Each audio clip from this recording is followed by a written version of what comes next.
ਵੱਡੀ ਖਬਰ ਤੁਹਾਡੇ ਨਾਲ ਅਸੀਂ ਇੰਡੀਆ ਤੋਂ ਸਾਂਝੀ ਕਰ ਰਹੇ ਹੈਗੇ ਆ, ਜਿੱਥੇ ਕਿ ਇੰਡੀਆ ਦੇ ਵਿੱਚ ਇੰਡੀਆ ਦੇ ਫਾਈਨੈਂਸ ਮਿਨਿਸਟਰ ਨਿਰਮਲਾ ਸੀਤਾਰਮਨ ਹੋਣਾ ਨੇ ਅੰਤਰਿਮ ਬਜਟ ਜਿਹੜਾ ਉਹ ਪੇਸ਼ ਕੀਤਾ।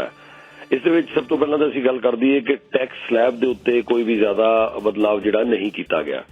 ਇੰਡੀਆ ਦੇ ਵੱਲੋਂ ਬਜਟ ਪੇਸ਼ ਕਰਦਿਆਂ ਜਿਹੜੇ ਨਿਰਮਲਾ ਸੀਤਾਰਮਨ ਜੀ ਉਹਨਾਂ ਨੇ ਕਿਹਾ ਹੈ ਕਿ 2047 ਤੱਕ ਇੰਡੀਆ ਇੱਕ ਡਿਵੈਲਪਡ ਕੰਟਰੀ ਜਿਹੜਾ ਬਣ ਜਾਏਗਾ। ਉਸੇ ਮਿਸ਼ਨ ਨੂੰ ਲੈ ਕੇ ਇੰਡੀਆ ਦੀ ਜਿਹੜੀ ਸਰਕਾਰ ਹੈ ਉਹ ਇਸ ਸਮੇਂ ਜਿਹੜਾ ਉਹ ਕੰਮ ਕਰ ਰਹੀ ਹੈ। ਇਸ ਤੋਂ ਇਲਾਵਾ ਉਹਨਾਂ ਨੇ ਇਹ ਵੀ ਕਿਹਾ ਕਿ ਆਉਣ ਵਾਲੇ ਸਮੇਂ ਦੇ ਵਿੱਚ ਕਈ ਹੋਰ ਪਾਲਿਸੀਜ਼ ਦੇ ਵਿੱਚ ਤਬਦੀਲੀ ਕੀਤੀ ਜਾਏਗੀ। ਇੰਡੀਆ ਇਨਫਰਾਸਟ੍ਰਕਚਰ ਦੇ ਉੱਤੇ ਕਾਫੀ ਜ਼ਿਆਦਾ ਜ਼ੋਰ ਦੇ ਰਿਹਾ ਹੈ। ਇੰਡੀਆ ਦੀ ਫਾਈਨੈਂਸ ਮਿਨਿਸਟਰ ਨਿਰਮਲਾ ਸੀਤਾਰਮਨ ਨੇ ਦੱਸਿਆ ਕਿ ਬਜਟ ਦੇ ਵਿੱਚ ਕਿਹੜੀਆਂ ਚੀਜ਼ਾਂ ਰੱਖੀਆਂ ਗਈਆਂ। ਔਰ ਇੱਥੇ ਅਸੀਂ ਇਹ ਵੀ ਜ਼ਰੂਰ ਜ਼ਿਕਰ ਕਰ ਦਈਏ ਕਿ ਇੰਡੀਆ ਦੇ ਫਾਈਨੈਂਸ ਮਿਨਿਸਟਰ ਤੋਂ ਇਲਾਵਾ ਇੰਡੀਆ ਦੇ ਇੰਡਸਟਰੀ ਮਿਨਿਸਟਰ ਪਿਊਸ਼ ਗੋਇਲ ਉਹਨਾਂ ਦੇ ਵੀ ਬਿਆਨ ਅਸੀਂ ਤੁਹਾਡੇ ਨਾਲ ਸਾਂਝੇ ਕਰ ਰਹੇ ਹਾਂ। ਇਸ ਤੋਂ ਇਲਾਵਾ ਹੋਰ ਵੱਖ-ਵੱਖ ਆਪੋਜੀਸ਼ਨ ਦੇ ਵੀ ਬਿਆਨ ਤੁਹਾਡੇ ਨਾਲ ਜ਼ਰੂਰ ਸਾਂਝੇ ਕਰਾਂਗੇ। ਆਪੋਜੀਸ਼ਨ ਨੇ ਇਸ ਦੇ ਉੱਤੇ ਬੜਾ ਸਵਾਲ ਖੜਾ ਕੀਤਾ ਹੈ। ਪੀ ਚਿਦੰਬਰਮ ਸਾਹਿਬ ਨੇ ਕਿਹਾ ਹੈ ਕਿ ਬਜਟ ਜਿਹੜਾ ਜ਼ਿਆਦਾ ਚੰਗਾ ਨਹੀਂ ਹੈ। ਸੋ ਹਰੇਕ ਨੇ ਆਪਣੇ ਆਪਣੇ ਵਿਚਾਰ ਜਿਹੜੇ ਨੇ ਇਸ ਮੁੱਦੇ ਤੇ ਦਿੱਤੇ ਨੇ। ਸੋ ਕੀ ਕਹਿ ਰਹੇ ਨੇ ਵੱਖਰੇ ਮਿਨਿਸਟਰ ਜਿਹੜਾ ਉਹ ਵੀ ਤੁਹਾਡੇ ਨਾਲ ਪਹਿਲਾਂ ਸਾਂਝਾ ਕਰ ਦਈਏ। ਨਿਰਮਲਾ ਸੀਤਾਰਮਨ ਹੋਣਾ ਦੇ ਬਿਆਨ ਤੁਸੀਂ ਪਹਿਲਾਂ ਸੁਣੋਗੇ। It's been announced and we are taking it forward.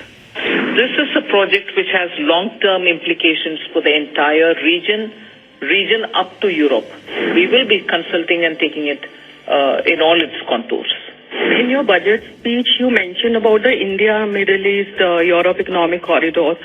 So, given the fact that there are conflicts in the Middle East region, so is the project still on track? And also, when the French president was here, was there any discussion on the corridor? Well, it's been announced and we are taking it forward. Yes, there is significant disturbance in the Red Sea area and the Middle East. But this is a project which has long-term implications for the entire region up to Europe, because it also includes Europe. So, yes, we will be taking this project forward. We will be consulting and taking it in all its contours. In the number of families. Rooftop solarization and Muft Bijli.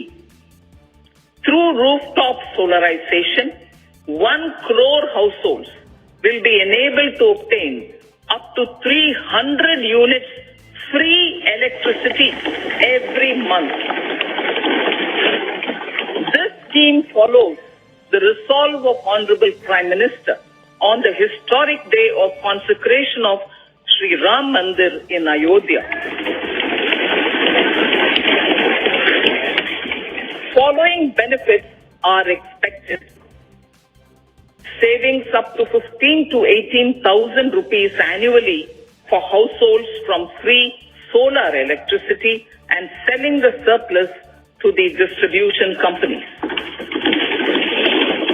Charging of electric vehicles. Entrepreneurship opportunities for a large number of vendors for supply and installation. Employment opportunities for the youth with technical skills in manufacturing, installation and maintenance. युवा हो, innovation है, startup India, मुद्रा loan, हर चीज के लिए जो है लाभ दिया गया है कि हम दुनिया का सबसे कॉन्फिडेंट देश बन गए हैं आर्थिक व्यवस्था के मामले में भी।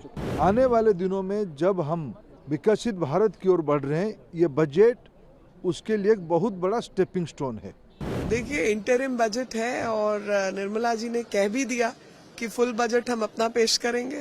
तो अपना बजट जो है वो एक सीक्वेंस में चल रहा है और वो सीक्वेंस है कि पिछले 10 सालों में सीढ़ी दर सीढ़ी हम लोग ऊपर चढ़ रहे हैं।